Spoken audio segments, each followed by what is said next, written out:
Softstar's epic hybrid of Chinese mythology and deep role-playing continues with Sword and Fairy 7.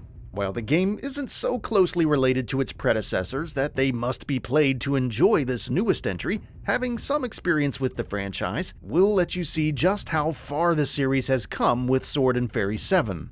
While this level of lore and depth might not be every RPG fan's cup of tea, there's no denying that Sword and Fairy 7 is a towering improvement over Sword and Fairy 6 in just about every discernible way, and might just be the answer to those who want a little more story and world building out of their RPGs without sacrificing too much in the way of combat and exploration. As you might expect, the graceful blend of ancient Chinese mythology and genuinely well-crafted video game characters is pulled off in Sword and Fairy 7 to a breathtaking degree. Everything from the game's various locations, characters, and deep lore that surrounds everything is portrayed with elegance and style. Despite not knowing much about Chinese mythology myself and only being passingly familiar with the last couple of games in the series, I immediately felt at home in the game's villages, while also feeling adequately trepidatious in its more sinister areas. I also felt an immediate sense of camaraderie with Zhu Wu and Yu Qingshu as they grew their sect and reckoned with matters both past and present. It's a story that takes you in a lot of directions, but ultimately just feels more focused on providing a fun journey than anything else. Granted, many of the text-based conversations can threaten to drag the game's momentum, especially if you partake in the game's many side quests and optional conversations that can and will escalate the amount of text dialogue you encounter to preposterous levels. It's not uncommon for Asian-developed RPGs to be like this, so veterans of that space should generally know what to expect. But if you're coming from a Western-style RPG to this game, then prepare for a bit of a shock. Once that initial shock passes, though, you'll often feel like you're being treated to genuinely well-written conversations that span all across the spectrum of endearing to malevolent.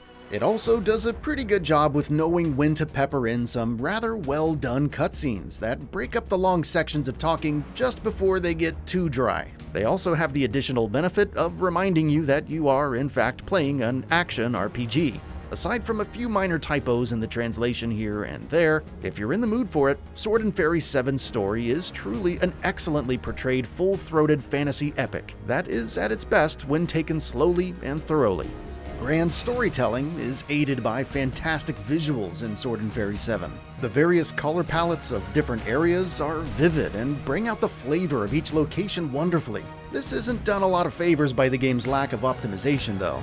Despite the fairly basic graphics and lack of demanding effects, Sword and Fairy 7 seems to struggle to hold on to a stable frame rate in a consistent way. There's no denying that the graphics of the main characters and the more important locations in Sword and Fairy 7 are often sublimely rendered, and most modern rigs should be able to run things well enough at medium settings. It should really be better than that, considering the art style here. There's not a lot of detail on any one thing, which fits the game's tone just fine, but because of that, there's really no reason for it to struggle to hang on to 45-ish frames a second when I can easily play far more demanding games with a lot more going on at a solid 60. I won't tell you that it was a major problem throughout, but I did find myself fiddling with settings more than I would have liked. A few times I found myself bringing them up during calmer sections to appreciate the graphics, only to be forced to take them back down during combat, but eventually I just settled for medium settings. Obviously your mileage will vary depending on your rig, but a more even-keeled approach would have helped me avoid multiple frustrating moments when I would take a devastating blow that, had the game's frame rate not suddenly plummeted, I probably could have avoided.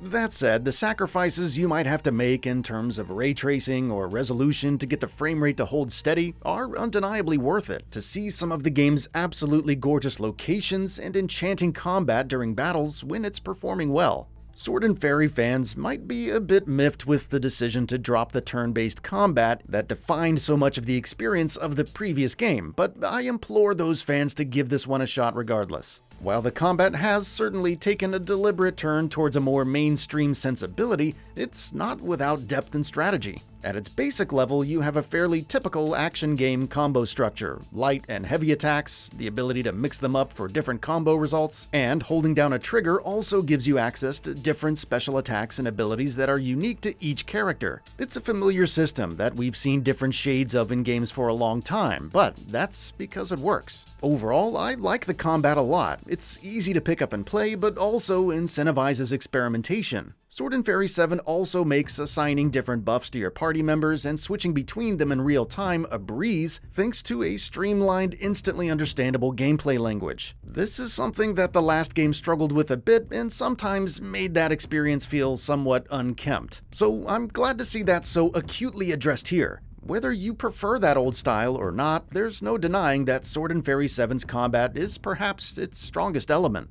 The game also smartly breaks up its various environments into disconnected sections that still feel vast and explorable, but without the time-consuming traversal of a true open world. That's not to say there aren't some issues here, namely in the combat's general balancing. For the first couple of hours, most enemies range from being barely a threat to a complete doormat. Obviously, enemies should start out being somewhat easier to give combat a sense of progression later on, but Sword and Fairy 7's earlier enemies can often be completely wiped out before they even make an attempt to strike you. Then, seemingly out of nowhere, a strong enemy encounter will seem like it expects you to have been diligently upgrading your abilities this entire time, despite being given no real reason whatsoever to do so up to that point. Thankfully, the game's combat is flexible enough that it allows you to adapt to things like this after a little bit of trial and error, but that doesn't make sudden spikes and plateaus in difficulty any less jarring. A game like this would be sorely let down if the soundtrack was just a collection of unremarkable, vaguely Chinese-sounding tracks. Thankfully, not only does Sword and Fairy 7 not struggle in this area, it's one of the better RPG soundtracks I've heard in a while. Powerful melodies soar over important battle sequences, while intense bass and brass rumble underneath them. Thoughtful conversations with the elderly or children are made all the more endearing with authentic music backing them up. But just as well, when a moment is suited best by minimal background music or even silence, Sword and Fairy 7's soundtrack wisely backs off and lets the moment breathe. While no one track or melody completely swept me off my feet, it's a masterfully handled arrangement nonetheless. Sword and Fairy 7 isn't going to be everything to everyone, nor should it be. Comparisons to Tales of Arise are bound to happen, as unproductive as they are. Compared to most mainstream RPGs of today, the lore and storytelling might feel a bit excessive. Its difficulty spikes might feel clumsy, and the performance could be a turnoff. But when viewed through its own lens, it's also an exceptional example of what can happen when a talented developer takes feedback to heart, time to sharpen its approach, and balances out their original vision with just a dash of universal palatability. It improves upon its predecessor in meaningful ways while taking the franchise into a direction that should help ensure its survival in an increasingly crowded genre. And with that, we reached the end of the video. Have anything to say? Let us know in the comments below. Also, we upload new videos every single day on Gaming Bolt, so please consider subscribing as it really helps us out. Thanks for watching.